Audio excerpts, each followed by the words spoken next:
क्या चीज है यहाँ पे? यहाँ पे है, आज का जो टॉपिक है वो है लिंगरिंग चैलेंजेस। मैंने कल बताए थे क्या होते हैं लिंगरिंग चैलेंजेस, कौन बताएगा एक बार? जो लॉन्ग टर्म के होते हैं, मैंने बताया था ना यहाँ पर, क्या होते हैं, लॉन्ग टर्म के लिए होते हैं। एंड भैया, आज कोई दुश्मनी हो गई है क्या तुम्हारी?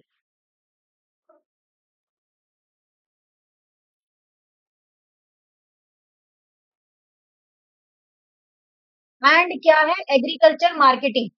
लिंगरिंग चैलेंज क्या होते हैं, जो बहुत लंबे समय के लिए क्या करते हैं, चलते हैं। कल मैंने बताया भी था। सबसे पहले यहाँ पर अगर मैं बात करूं तो मैं किसकी बात करती हूँ, rural credit. Rural credit means, rural credit और agriculture credit means credit for farming. मतलब किसके लिए पैसा दे रहे हैं? फार्मिंग के लिए पैसा दे रहे हैं, credit for farming. Credit is the lifeline of farming. Credit को इन्होंने क्या बना दिया, फार्मिंग की लाइफलाइन बना दिया कि अगर कोई किसान को, अगर कोई काम करना है और उसके पास पैसा नहीं है, तो वो उधार लेके भी क्या कर सकता है, काम कर सकता है। ये एक्टिविटी इन्होंने कहाँ चलाई? रूरल एरिया में चलाई।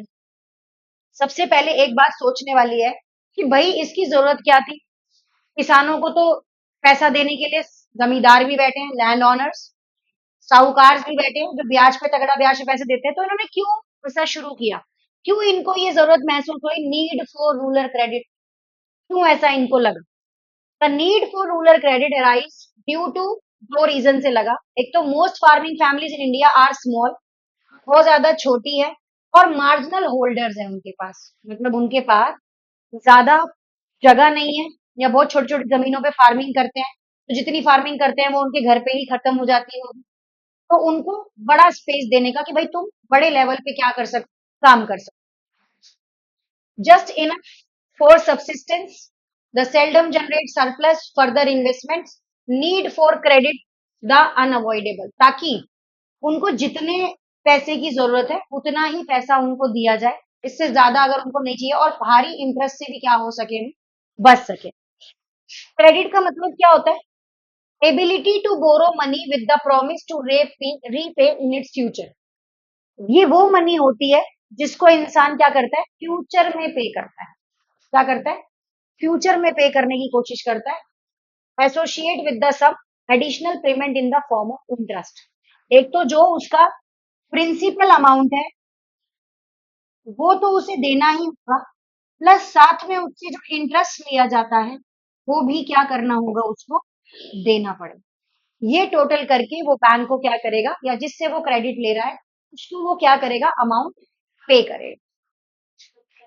The gestation lag between the sowing and other harvesting of the crop is quite long, ताकि ज्यादा लैगिंग ना रहे बीज बोने में और हार्वेस्टिंग में। जैसे मान लो किसान ने कटिंग कर दी एक गेहूं की, कटिंग कर दी, अब कटिंग करने के बाद उसके पास नेक्स्ट एग्रीकल्चर को करने के लिए उसके पास पैसा जो है वो नहीं है।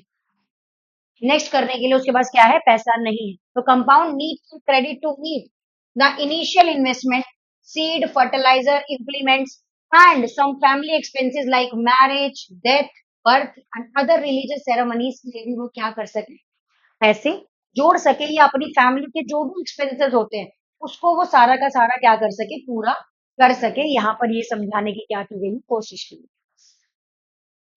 यहाँ पर आपको जो ये क्रेडिट है, दिखाई दे रहा है ना, यहाँ पे जो क्रेडिट है उसमें क्या है, क्रेडिट के इंडियन फार्मर्स के लिए ना इन्होंने क्रेडिट को क्या कर दिया, क्लासिफाई कर दिया, कैटेगरीज में क्या कर दिया, क्लासिफाई कर दिया। Short term credit, medium credit, long term credit. Important topic है, पेपर में पूछा जाता है। शॉर्ट टर्म क्रेडिट क्या होता है, जिसका पीरियड 6 से 12 महीने का होता है। मीडियम पीरियड क्या होता है, 12 महीने से 5 साल तक के लिए होता है। और लॉन्ग टर्म पीरियड क्या होता है, 8 से 20 साल तक के लिए होता है। ठीक है। द क्रेडिट रिक्वायरमेंट फार्मर्स को जो होती है ना, वो प्रोडक्टिव और अनप्रोडक्टिव दोनों चीजों के लिए हो सकती है। प्रोडक्टिव रिक्वायरमेंट मतलब credit related to production activities like purchase, उन्होंने बीज खरीदना है, खाद खरीदना है, कुछ भी, इरिगेशन। और अनप्रोडक्टिव क्या होता है, जो उनको अपनी पर्सनल एक्सपेंसेस और सेरेमनीज के लिए चाहिए होते हैं, इसके लिए भी लोन दे रहे हैं। ये नहीं कि सिर्फ खेती बाड़ी के लिए ही लोन दे रहे हैं, ये इन चीजों के लिए भी क्या कर रहे हैं, लोन दे रहे हैं। और देखो, शॉर्ट टर्म क्रेडिट जो होता है वो फर्टिलाइजर के लिए, पेस्टिसाइड्स के लिए, इंसेक्टिसाइड्स के लिए, इलेक्ट्रिसिटी बिल्स के लिए दे सकते हैं। लॉन्ग टर्म में क्या कर सकते हैं, जैसे कि आपने चारों तरफ बाड़ाबंदी करानी है, फेंसिंग करानी है, आपके पास खेत का बहुत बड़ा इलाका है और वहां पर आपने क्या करानी है, तार लगवानी है, फेंसिंग लगवानी है, डिगिंग, कुआं खुदवाना है। और यहाँ पर अगर आपने कोई जमीन परचेज करनी है, एक किसान के पास एक जमीन है, लेकिन वो क्या करना चाहता है, उससे बड़ी जमीन जो है वो लेना चाहता है। यहाँ पर अब आपके पास कुछ हाइलाइट्स हैं, इसको बाद में देखेंगे। अगली चीज हमारे पास जो आती है वो क्या आती है, सोर्स ऑफ रूरल क्रेडिट। तो सोर्सेज क्या हो सकते हैं, एक तो नॉन इंस्टीट्यूशनल सोर्सेज हो सकते हैं और एक इंस्टीट्यूशनल सोर्सेज हो सकते हैं। दो तरह से इसको क्लासिफाई किया है। क्या ऐसा ग्राफ आप अपने आंसर राइटिंग में बना के आ सकते हैं? यस, बिल्कुल बना के आ सकते हैं। अगर आपको मार्क्स चाहिए तो आप same as it is, otherwise आप इस तरह से भी बना के आ सकते हैं। एक साइड यहाँ लिख देंगे, एक साइड यहाँ लिख देंगे, और सोर्सेज ऑफ रूरल क्रेडिट लिख देंगे इस तरह से, और दो तरफ से क्या करेंगे, इनके नाम लिख देंगे। ठीक है, अब एक चीज समझो, नॉन इंस्टीट्यूशनल क्या होता है, जैसे कि कोई लैंडलॉर्ड है, कोई विलेज ट्रेडर है और कोई मनी लेंडर है। इनकी कोई कहीं पर रजिस्ट्रेशन थोड़ी हो रखा है। कौन है, आ जाओ आ जाओ, है ना, इनका कोई कोई इनका कोई क्या बोलते हैं, रजिस्ट्रेशन थोड़ी है। ये तो बैठ गए, किसान गया बोला जी, साहूकार जी मुझे ना पैसे चाहिए। ये लोग क्या करते हैं, उसके बदले इनकी जमीन गिरवी रख लेते हैं या गहना गिरवी रखते हैं। और अगर ये पैसा नहीं दे पाते तो क्या होता है, बहुत भारी मात्रा में इनको क्या करना पड़ता है, इंटरेस्ट जो है वो पे करना पड़ता है इनको। और इनका पैसा जो है कभी खत्म नहीं होता। Most credit needs for farmer with their sources.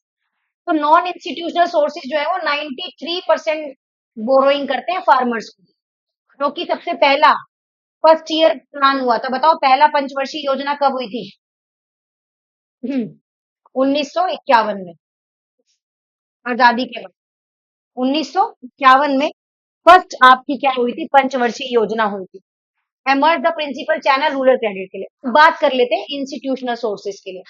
इन लोगों ने तो क्या कर दिया, इन लोगों ने तो हालत खराब कर दी भाई, भैया पैसा नहीं है, बहुत दिक्कत है, काम नहीं चल पाएगा, जो भी चीजें इनको लगा कि अब नहीं हो पाएंगी, तो गवर्नमेंट ने किसानों की अवस्था को देखते हुए इंस्टीट्यूशनल सोर्सेज को क्या करा, इस्तेमाल करा। समझ आ रहा है? इंस्टीट्यूशनल सोर्सेज को इस्तेमाल करने के लिए उन्होंने क्या खोला, एक तो गवर्नमेंट को डायरेक्ट इन्वॉल्व हो गई, योजनाएं वगैरह बनानी शुरू कर दी उन्होंने, कि अगर आपको लोन चाहिए तो हम आपको ये योजनाएं प्रोवाइड कर रहे हैं, आप इसके अकॉर्डिंग क्या करो, हमारे साथ जुड़ जाओ, और हमारी योजना के तहत अगर आप चाहोगे तो बैंक बैंक में जाके लोन वगैरह ले लो। ये क्या था इसके बाद, बैंक बैंक के अंदर जाके क्या करो, लोन ले लो। इसके बाद कमर्शियल बैंक, कोऑपरेटिव बैंक्स बने, जो इनको योजनाओं के बारे में बता रहे हैं, लॉन्ग टर्म बेनिफिट्स के बारे में बता रहे हैं। फिर कमर्शियल बैंक्स आ गए, रीजनल रूलर्स आ गए, रीजनल रूरल बैंक्स भी आ गए, गांव गांव में आपके लिए क्या खोल रहे हैं, बैंक खोल रहे हैं। इनका क्या रहा, 7% credit needs of farmers beginning of the first year clients में जुड़ गए लोग इनके साथ। धीरे धीरे धीरे धीरे जैसे चीजें बढ़ती चली गई, 66% तक यहाँ पर चीजें जो है वो क्या हो, बननी स्टार्ट हुई। 71, जब 7% लोगों को इनकी योजना समझ आई, उन्होंने क्या करा, इसके अंदर पार्टिसिपेट करना शुरू कर दिया।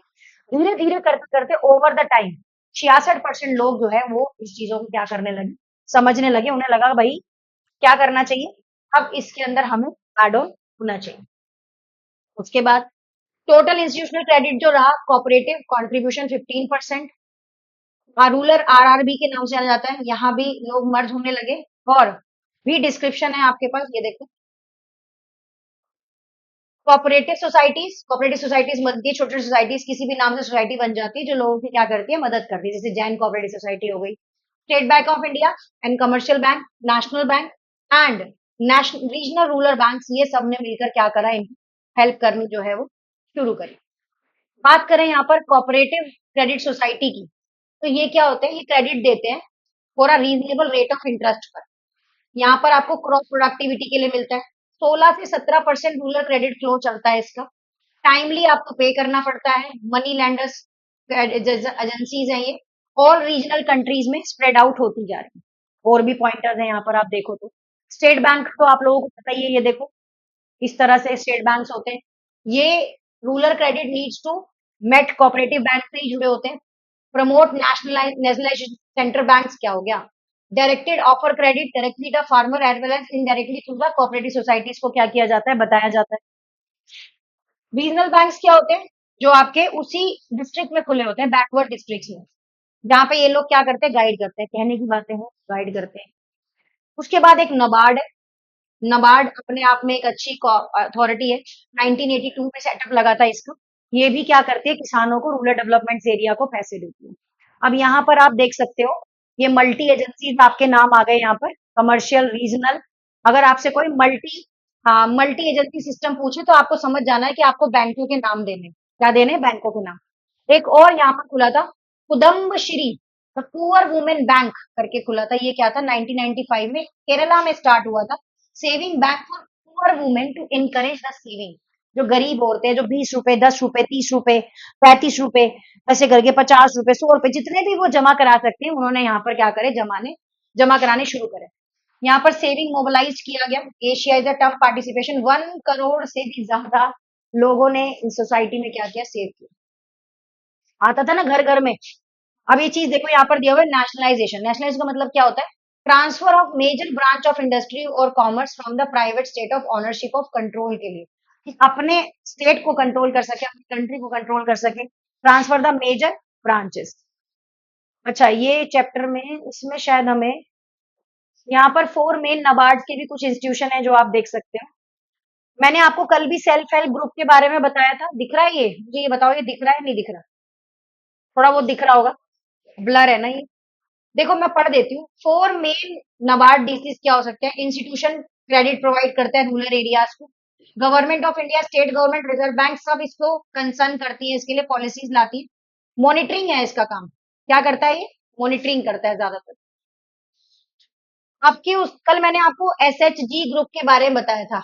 एसएचजी याद है कुछ, सेल्फ हेल्प ग्रुप होते हैं जो कि स्मॉल लोन देते हैं इंडिविजुअल्स को, become of establishing self employed, ताकि वो अपना कोई छोटा मोटा काम क्या कर सके, खोल सके। जैसे कोई पैसा लेके टोकरी बनाना चाहता है, बेचना चाहता है, बिस्किट्स के पैकेट हो गए, नमकीन हो गई, ऐसा कोई छोटा सा काम खोल के वो इंसान क्या कर सकता है, खुद पे काम कर सकता है।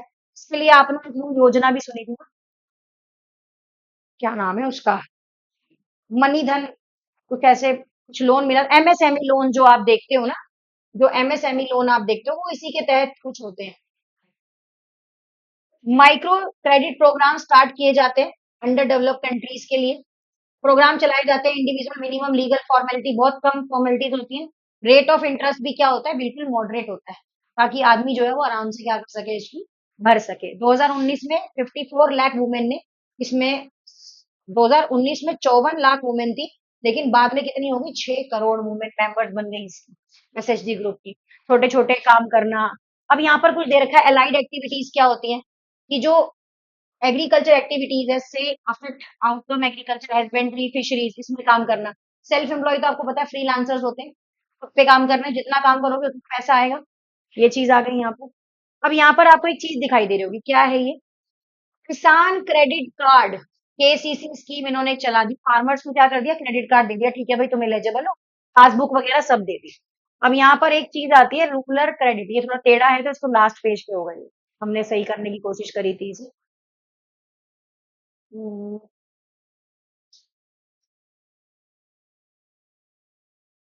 लास्ट पेज है ये, बिल्कुल 12वां पेज होगा। कुछ रिपीट हो गया मुझे ऐसे, यही है ना। हाँ, यहाँ पर क्या है, यहाँ पर आपको दिखाई दे रहा है एक चीज जिसका नाम है रूरल बैंकिंग क्रिटिकल एवोल्यूशन। मतलब रूरल बैंकिंग के बारे में समझना या उसको जानने के लिए बहुत ज्यादा दिक्कत है। तो rural banking in India has a significantly expand over the time. धीरे धीरे जो चीजें हैं वो क्या होती जा रही है, एक्सपांड होती जा रही है। कमर्शियल बैंक 1969 में आई थी, आज के टाइम में सोशली काफी डेवलप हो चुकी है। नबार्ड को भी इन्होंने स्टेब्लिश किया, वही चीज है। फार्मर्स को क्या देना, from the debit trap, Mahajan and money lender से बचाना। ये क्या फंस जाते थे, ट्रैप में फंस जाते थे। उनका जो मूल है ना वो वहीं का वहीं खड़ा रहता था, ब्याज उतरती ही नहीं थी, ब्याज उतरती रहती, मूल वहीं खड़ा। वो जब आ रहा है तब भी क्या दे रहा है, ब्याज दे रहा है, मूल दे ही नहीं पाता था। इस चक्कर में किसान के बच्चे, उसके बच्चे, वो लोन को क्या कर रहे हैं, उतारते चले जा रहे हैं। डेफिशिएंसीज क्या है यहाँ? System are equally glaring, notable observation in regard banking, credit, collateral बहुत कम है यहाँ पर। Swell rise over the time, बढ़ता गया। सोशल बैंकिंग रूरल एरियाज में भी इसका एक्सपांड होता गया, महाराष्ट्र वगैरह में आपको ये चीज जो है बहुत ज्यादा देखने को मिलेगी। पेज नंबर कौन सा, एक बार देखना बेटा, ये देखो जरा, रूरल क्रेडिट का। नहीं, एक बार पेज नंबर बताओ कौन सा था। एक मिनट, ऊपर भी है ना, ऊपर भी है, रुको, एक, ये पढ़ लिया ना हमने, रूरल क्रेडिट। हाँ, ये पढ़ लिया। इसके बाद ना कुछ क्वेश्चंस देखो। अवे वे हेड क्या होता है कि 12 से 1 से 2 लाख लोग जो इसके अंदर इंश्योरेंस के अंदर भी कवर होने लगे। ओल्ड एज पेंशन भी आ गई धीरे धीरे। 140 करोड़ लोगों को फंड मिलना शुरू हो गया रूरल बैंकिंग सिस्टम के अंदर। लोग कहते हैं कि सरकार क्या कर रही है, मैं कह रही हूँ अच्छा, अगर आपको लगता है ना सरकार कुछ नहीं कर रही, उसके मुंह पे जीके की किताब देके फेंक के मार, पता चलेगा कितना कुछ कर रही है। याद करते करते हालत खराब हो रही है जीके की, रोज डेली कुछ ना कुछ, कुछ ना कुछ। तो यहाँ पर कुछ क्वेश्चंस दिखेंगे आपको। आप नॉन इंस्टीट्यूशनल बता सकते हो, मनी लेंडर्स और लैंडलॉर्ड्स हो गए। Credit consider life time investment है, सोइंग एंड हार्वेस्टिंग के लिए भी पैसा दिया जाता है। तो सोसाइटीज में देखो कितने सारे ग्रुप के नाम आ गए यहाँ। आपका नेक्स्ट टॉपिक जो है वो क्या है कि agriculture marketing in rural areas. ठीक है, agriculture marketing in rural areas की अगर बात करें तो यहाँ पर गैदरिंग, प्रोड्यूस, हार्वेस्टिंग की तरफ ज्यादा फोकस है उनका, ताकि वो अपना ज्यादा से ज्यादा सामान क्या कर सके, प्रोड्यूस कर सके, सेल कर सके। According to buyer preference, future seller does not simply refer to farmer bringing to produce the market. उनका प्रोसेस ये है कि वो अपनी सेल भी कर पाए अच्छे प्राइस में। नीड फॉर स्टेट इंटरवेंशन बिल्कुल होती है, क्योंकि वो नहीं चाहते कि कोई भी व्यक्ति किसी मनी लेंडर से क्या हो, कंट्रोल हो, ट्रेडर से कंट्रोल हो। मनी लेंडर उनको आगे कंट्रोल करे, ठीक है हमसे पैसा लो, तो कह रहे हैं हम तुम्हें पैसा देंगे, ऑलमोस्ट तुम्हें पैसा देंगे, तुम्हें बिल्कुल भी डिस्ट्रेस होने की जरूरत नहीं है, तुम आराम से सेल, जब तुम्हारे पास हो तब भर देना, ये भी बोलते हैं। देखो अब ये देखो यहाँ पर है, वाई डिस्ट्रेस सेल का मतलब क्या होता है, फार्मर नीड इमीडिएट कैश पे ऑफ देयर डिलीवर्स। जो पैसा लगाया मार्केट में जाके बेचेंगे, तुरंत पैसा मिलेगा हाथ के हाथ, ये नहीं कि बाद में दे रहे हैं। स्टोरेज फैसिलिटी भी देते हैं ना स्टोरेज फैसिलिटी। अब मान लो आपने कोई काम कर लिया, ये थोड़ी कि अभी आपकी सारी फसल उग जाएगी, मतलब बिक जाएगी, तो कुछ आपको क्या करने के लिए देंगे, स्टोर करने के लिए भी देंगे। मनी लैंडर्स जो होते हैं वो उनकी क्रॉप में ज्यादा से ज्यादा पैसा रख लेते हैं, कमीशन ज्यादा रख लेते हैं। स्टोरेज फैसिलिटीज भी नहीं होती, इसलिए उनको अपनी फसल जो सस्ते में बेचनी पड़ती है। अब जब उनके पास स्टोरेज फैसिलिटी हो जाएगी तो उनकी फसल जब बिकेगी अच्छे दाम में तब बेचेंगे वो, है ना। नहीं बेचेंगे उसको सस्ते में, क्यों बेचेंगे भाई। एटलीस्ट आदमी जितनी लागत लगा रहा है उतना पैसा तो उसे मिले। फिर जनता कहती है महंगाई हो गई। Major initiate by the government improve marketing system. कैसे इंप्रूव किया जाता है मार्केटिंग सिस्टम को, रेगुलेट मार्केट। मार्केट के अंदर रेगुलेशन होना चाहिए, एक मार्केट कमेटी होनी चाहिए जो कि ट्रांसपेरेंट विजल को रखे। स्केल वेट के बारे में बात करें, 27 रूरल पेरोडिक मार्केट प्लेस के अंदर अलाइंस होते हैं, पोटेंशियल रखते हैं, अपना काम करते हैं।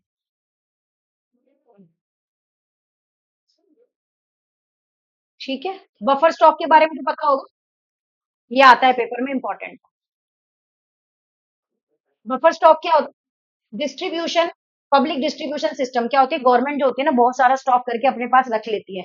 जैसे कि आपने राशन वगैरह की दुकानें देखी होंगी, उन राशन की दुकानों पे आपको ये बफर स्टॉक वाला सामान मिलता है, जिसको जो गवर्नमेंट है वो खरीद लेती है और उन लोगों को देती है जो कि राशन नहीं खरीद सकते। फ्री में भी देती है, सस्ते में भी देती है। फ्री में तो नहीं सुना मैंने, बट मार्केट से बहुत रेट पे जो है वो आपको, हाँ नहीं पैसे तो लेती है।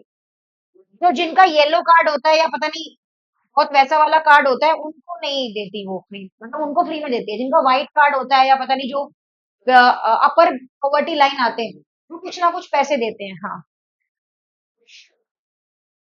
अल्टरनेटिव एमर्जिंग मार्केट चैनल रेया हो तो पंजाब, हरियाणा, राजस्थान, इधर देखो, लॉन्चिंग चैनल थ्रू अप्रैल, अप्रैल मंडी, बिग बाजार, पुणे लॉन्चिंग थ्रू द हदसपुर मंडी। इन्होंने इस मंडी का आंध्र प्रदेश तेलंगाना में, उजावर, ऐसे करके कुछ मंडियां खोली जहां पर आप सीधे आके जो किसान है वो क्या कर सकते हैं, अपना माल बेच सकते हैं और अच्छा पैसा कमा सकते हैं।